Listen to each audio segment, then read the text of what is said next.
What if I told you this is one of the most unique Porsches out there? Only 400 made for the US. This is a 1980 Porsche 911 SC Weissach, which is the first year Porsche ever decided to do a Weissach. In this case, they took a 911 SC and they kept the air-cooled engine stock. So flat six, 180 horsepower, made it to a 5-speed manual transmission, but they upgraded the aero and the suspension. So you've got this cool trunk spoiler and a front chin lip, Bilstein shocks, and a choice of two paint colors, black or this platinum with matching wheel centers, and a very cool interior. Oh, that's satisfying. Check out this cool beige interior with red piping stitching matching with the red carpet, and Weissach package also had a leather wrapped steering wheel. Aside from that, it was pretty stock and comparable with the 911 models of its generation. So a lot of analog gauges, analog switches, this long throw manual shifter. But that was the sports car of that generation. And in this particular car, you can still fold the seats, and if your children have no legs, you can definitely fit them in the back. But it's the back where everything happens, so let me start it up for you so you can hear the glory of this air-cooled flat six.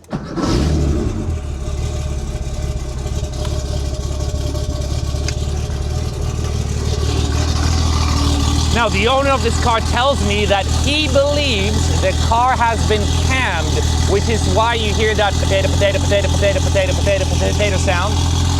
But it sounds pretty cool.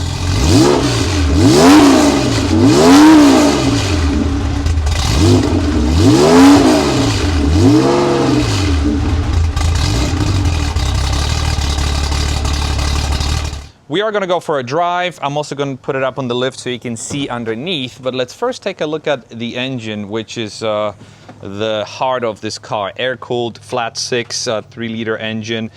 Very loved by many people. I don't know much about air-cooled engines. All I know is that they sound amazing. Now, speaking of amazing, the car looks very clean for its age. It's got this classic 911 look with these big rubber bumpers. I love the fact that the wipers face the other way. I also love the fact that the tires are very chunky, even though they are 15 years old. So we're gonna have to be very careful when we go for a drive. But let's take a look inside of this leather-covered car. Look, leather-covered door cards, leather-covered dash, leather-covered steering wheel, analog gauges in front of you, gauges that are blocked by the steering wheel, and all these manual controls, including this pocket here, long throw manual shifter, and a manual handbrake that we absolutely love. These seats are not only good looking, but they're very comfortable, and you've got this leather headliner. Visibility is phenomenal, I have to say. Absolutely phenomenal with its upright windshield and very tiny air pillars. Rear view visibility also terrific. A lot better than some of the newer 911s and a lot better than a Boxster. If you've never been underneath an older 911, you might appreciate its simplicity, but you might actually make fun of it compared to some of the new stuff. Starting with the front suspension, because you do have your Bilstein shock, but there's no coil spring. Why? Because up until 1989, Porsche used these torsion beams that twisted and acted as a spring. Apparently, they lowered the center of gravity and made it handle a little better. You do have a sway bar here, and in the back, the same type of suspension with the Bilstein shock, no springs, and your torsion beam with the sway bar. It's also cool to notice how rear-mounted this air-cooled engine is. This is your transmission, your drive axles, and everything happens behind the drive axles. Also, these two things are your headers, on top of which are these heater cores which provide heat to the cabin. You've got a bit of an oil leak, which apparently on all their 911s means that you have not run out of oil. If you don't have an oil leak, that means your engine has no oil and you're in trouble. In this case, we are not in trouble. So this looks pretty clean. And speaking of clean, Galvanized body means very little rust, some surface rust on the bolts and stuff. But it's also cool how there's no sound deadening, no plastics, just exposed stuff with these rods that hold the body together.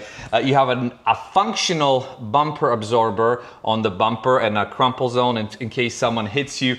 And dry sump pump oil system with all this piping that goes all the way to the front of the car and coils in front of the front wheel.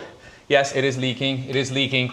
Means that the car takes 12 quarts of oil for an oil change. But now it's time to take this car for a spin. Of course, I picked the hottest day of the year to do it, given the fact that this car has no air conditioning.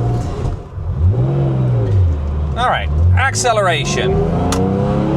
0 to 60 in about 7 seconds, although it feels plenty fast. 2,500 pounds means that it's oh, there was a police officer there. We got lucky there.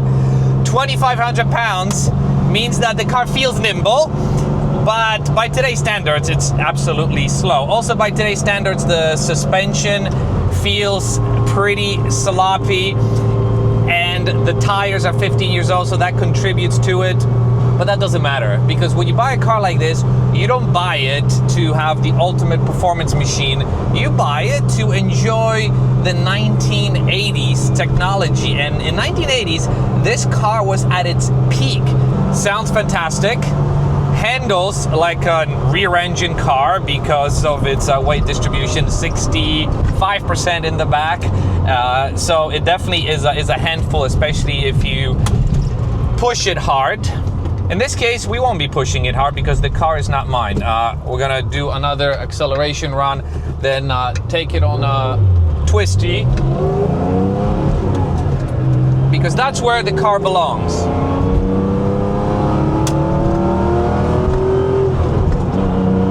So cool. And you know what? As this falls off, you feel really cool driving a car like this. It's an older car. There's a chance that you will break down, but you also feel, again, cool knowing that you're driving a car like this and you're taking a chance at this adventure. Will you get there? In a 911, you probably will, but it'll definitely be an adventure. Look, no AC means I'm sweating. Do I regret my decision? Absolutely not. Absolutely not. And you're surrounded by all these analog gauges, analog switches, and not a screen in sight. So yeah, it's really nice driving a car like this on the highway. You will never be in the left lane, but you'll enjoy driving it in the right lane, and most likely you will enjoy it more driving in the twisties, which is where we're gonna go next. And twisties is where this car really belongs. Again, you don't drive it fast, but driving a slow car fast is a lot more fun than driving a fast car fast or slow. You can definitely roll through the gears. The steering is heavy because it's not assisted, but you feel everything through the steering wheel. I'm really amazed at how comfortable the seats are. I'm also amazed at how nimble it feels in third gear. Again, 2,500 pounds, 180 horsepower. That's a good combination. It feels super nimble on these twisties. We are driving, for the most part, the speed limit, but I am having a lot of fun doing it. And again, the cool factor, aside from some of these things that are falling off, is there. Definitely feel cool driving it. Now, I may be an oddball here, but I don't necessarily think that the air-cooled 911 is Porsche that sounds the best. People swear by the sound. People think this is, people think this is the best sounding Porsche out there. I disagree. I still think that a 981 Porsche Boxster or Cayman with a 3.4 liter engine, the car that I have, sounds the best. I love it so much that I ended up buying another one. But this is a completely different sound that has this sort of old school raspiness to it, and a lot of people enjoy it, especially people who are young adults or kids in the 80s and grew up idolizing these cars. I feel like a novice driver could drive it. The floor-mounted pedals are super comfortable. They're very close to each other, so if you're wearing clunky shoes, you might have some issues there. But other than that, it's great. These cars are known to be very reliable as long as you stay on top of the required maintenance. The owner of this car maintains this car meticulously. The brakes are new, a lot of the suspension components are new, drive axle, so there's a lot of new things that makes this car feel and drive as it just rolled from the factory. Yes, there's a lot of slack in the steering, but I believe that's sort of what comes with the territory of these older cars. You can't expect them to be ultra sharp. Also, the tires are thick, the tires are old, so that kind of contributes to it, but it's still a lot of fun, and I get why people love these cars. This particular example is nearing 100K at the filming of this video. The prices will continue to go up because they simply don't make cars like these anymore.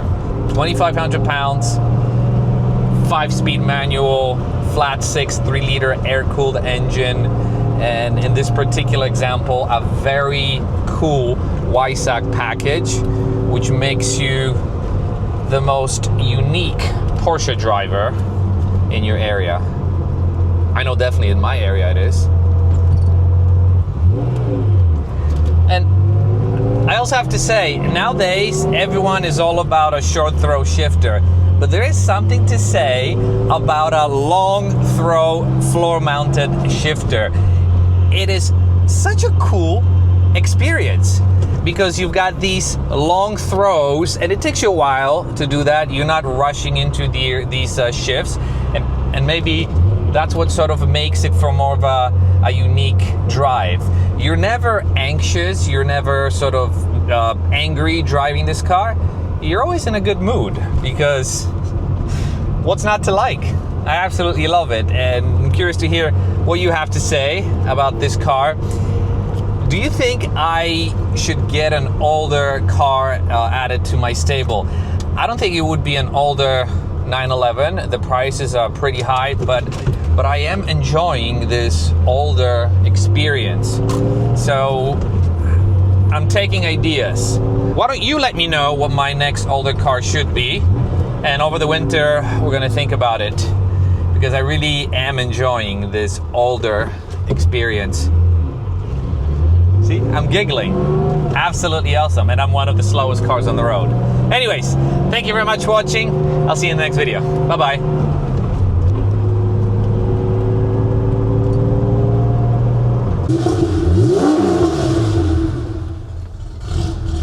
Potato, potato, potato, potato, potato.